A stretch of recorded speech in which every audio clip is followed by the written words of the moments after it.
Lanva JNV building unsafe, વાલીઓનો વિરોધ, જર્જરિત બિલ્ડિંગના રિપેરિંગ સામે રોષ, કલેક્ટરને આવેદનપત્ર અપાયું।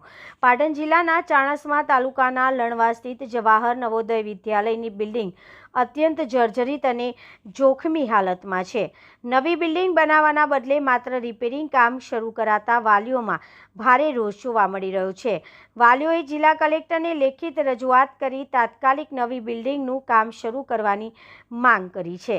જો આ દિશામાં નક્કર નિર્ણય નહીં લેવાય તો ઉગ્ર આંદોલનની ચીમકી ઉચ્ચારવામાં આવી છે। લણવા JNVમાં અભ્યાસ કરતા સેંકડો વિદ્યાર્થીઓના જીવ જોખમમાં હોવા અંગે વાલીઓએ અગાઉ 28/8/2025ના રોજ પણ રજૂઆત કરી હતી। CPWD, NIT કુરુક્ષેત્ર અને NBCC જેવી સંસ્થાઓની સંયુક્ત તપાસમાં આ બિલ્ડિંગને અનસેફ જાહેર કરાઈ છે। આ સંસ્થાઓએ નવી બિલ્ડિંગ માટે અંદાજે 49.93 કરોડનો પ્લાન રજૂ કર્યો હતો। તેમ છતાંય NVS હેડક્વાર્ટર દ્વારા 14/1/2026ના રોજ માત્ર 25.20 કરોડના સ્પેશિયલ રિપેરનો ઓર્ડર અપાયો છે। વાલીઓનો આક્ષેપ છે કે નિષ્ણાતો દ્વારા અનસેફ જાહેર કરાયેલી બિલ્ડિંગમાં માત્ર રિપેરિંગ કરવું એ બાળકોના જીવ સાથે ચેડા સમાન છે। વાલીઓની મુખ્ય માંગ છે કે બાળકોને સુરક્ષા માટે તાત્કાલિક નવી બિલ્ડિંગનું કામ શરૂ કરાય અને ત્યાં સુધી વૈકલ્પિક સુરક્ષિત વ્યવસ્થા પૂરી પાડવામાં આવે। વાલીઓએ ચેતવણી આપી છે કે જો ભવિષ્યમાં કોઈ દુર્ઘટના બનશે તો તેની સંપૂર્ણ નૈતિક અને કાયદાકીય જવાબદારી જિલ્લા પ્રશાસન અને સંબંધિત વિભાગની રહેશે। રિપોર્ટર પંકજ સાધુ, પાટણ। અમે અમારા બાળકો જવાહર નવોદય વિદ્યાલય લણવામાં અભ્યાસ કરે છે। તેઓ હાલ જર્જરિત બિલ્ડિંગમાં રહે છે, જેની અમને સૌ વાલીઓને ખૂબ જ ચિંતા રહે છે।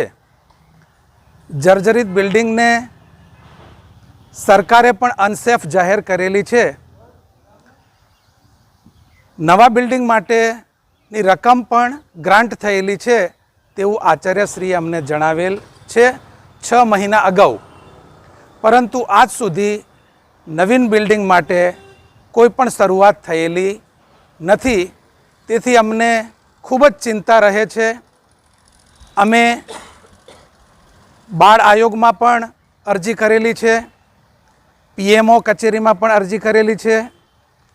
અમે બધે જ અરજીઓ કરશું અને બાળકોના હિત માટે જે પણ કંઈ કરવું પડશે તે કરશું। આ અગાઉ 28/8/2025ના રોજ માનનીય કલેક્ટર સાહેબને પણ અરજી કરેલ હતી અને આજે 5.5 મહિના પછી પુનઃ અમે અરજી કરી રહ્યા છીએ। આ દિશામાં કામ થાય તે જરૂરી। કેટલા સમયથી જર્જરિત છે શાળા? અમારું બાળક જુલાઈ 2025થી ત્યાં અભ્યાસ કરે છે। હાલ કલેક્ટરે મને શું કીધું? કલેક્ટર સાહેબે અમને પ્રિન્સિપાલને મળો તેવું કહેલ છે। કયા પ્રિન્સિપાલને મળો? નવોદય વિદ્યાલય લણવાના અત્યારે મળી નથી આવ્યા? પહેલા મળેલા છીએ। હું ભીખાભાઈ જોશી।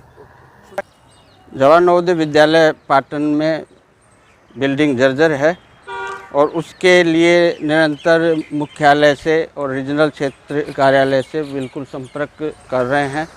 पहले NBCC को इसके बारे में टेंडर दिया गया था, लेकिन वहाँ से प्रॉपर सही रिस्पॉन्स नहीं आने के कारण अभी तत्काल इसकी प्राथमिकता को ध्यान में रखते हुए मुख्यालय ने हमें निर्देश दिया कि नया एस्टिमेट लीजिए।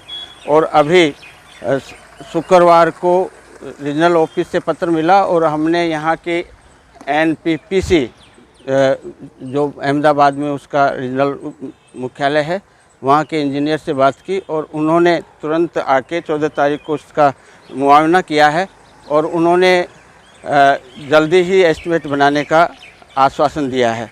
तो आशा है कि जल्दी ही बिल्डिंग का रिकंस्ट्रक्शन कार्य शुरू हो जाएगा। इसके संबंध में अपने विद्यालय की तरफ से निरंतर जो जर्जर बिल्डिंग है उसकी जो गिरती है उसकी रिपेयरिंग करवा रहे हैं और बच्चों की सुरक्षा का पूरा ध्यान रख रहे हैं और इस कोशिश है कि जल्दी से जल्दी ये कार्य पूरा हो। अब इसके संबंध में तो पहले से ही ये कार्य चल रहा। हम पूरी कोशिश कर रहे हैं कि बच्चों की सुरक्षा बनी रहे और इस संबंध में और त्वरित कार्रवाई ये तो मुख्यालय को मैं आज ही लिख रहा हूँ।